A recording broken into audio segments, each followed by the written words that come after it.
In 2005, a group of Gond tribal artists came together in Bhopal in central India. They were brought together by Leslie MacKenzie and Tara Douglas from West Highland Animation, a small group of dedicated animators interested in preserving the endangered languages of Scotland and tribal India. Well, we've got a whole group of Gondi tribal artists who've come to help us they've come here and they're making the artwork for the whole Gondi film.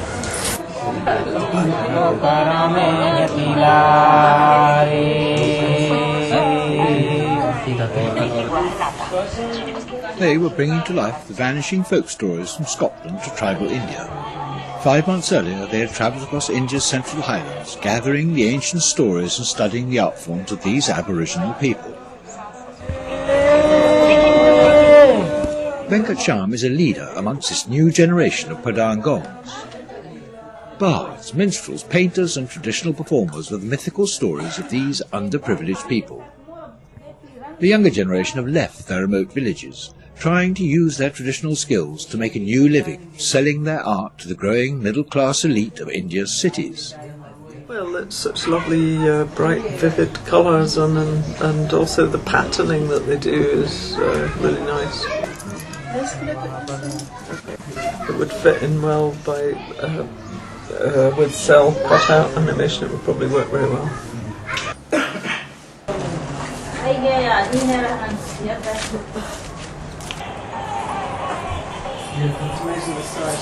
Having found their story, a tale about the folly of greed and consumerism, 17 artists gathered in this tribal students' hospital to paint the 7,000 cell cutouts that are needed to bring this tale of tribal morality to life on the television screens across the world.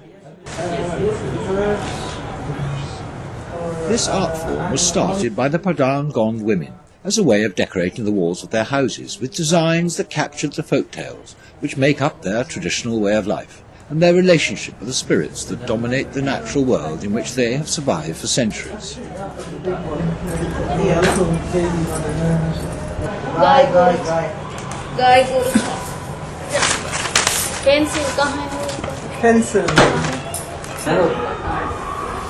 But, having discovered a small degree of fame developing their skills that have been passed on from mother to daughter, they have transferred their art from the mud walls to acrylic and paper, where they now hang in air-conditioned sitting rooms in Mumbai and Delhi.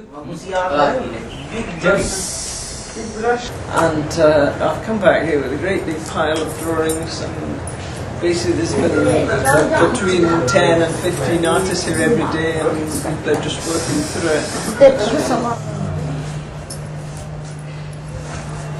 It's not really a workshop, in my opinion.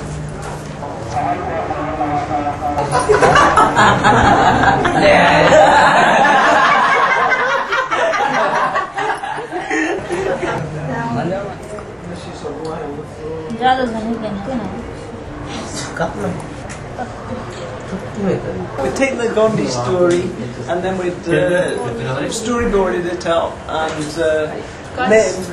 laid it out and everything, character design based on the material that we collected last time we were here. That's the storyboard part. Oops. And then we've got some of the patterns.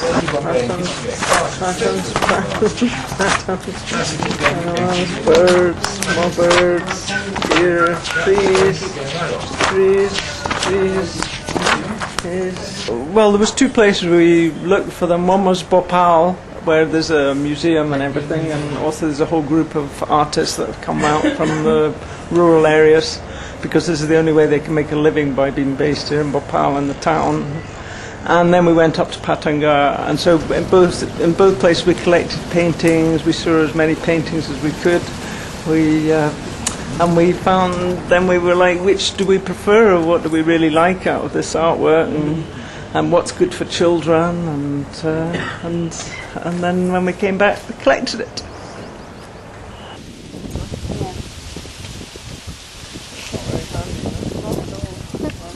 Their earlier search for folk tales took them deep into the forested tribal lands to meet and talk with the village headmen and elders, harbingers of this time-honoured tradition. The Pardhan Gonds are just one of the many Central Indian tribes whose traditional job has been to preserve the creation myths and biblical stories of this community and perform at festivals and important ceremonies that mark the passage of people from birth through maturity and marriage to death. Their role has been to educate their people in the values that bind them all together. And they do this by entertaining people with dance, painting, singing and storytelling, a great way to pass on their belief to future generations.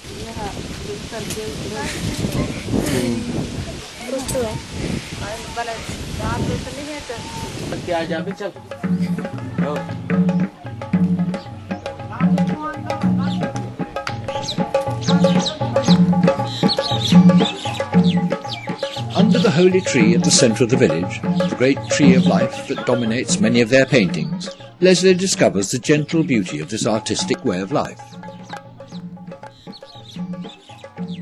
The trees are so good.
Feeling welcome and happy, Leslie and Tara had found what they had wanted among these hospitable and generous people.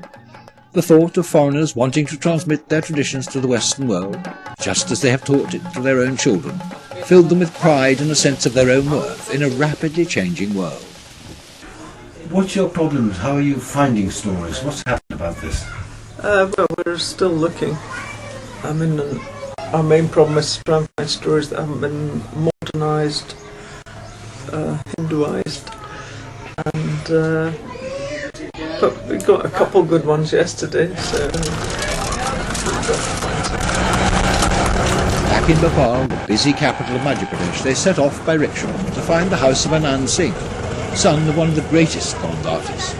His uncle had revolutionised Gond art, travelling to France and Tokyo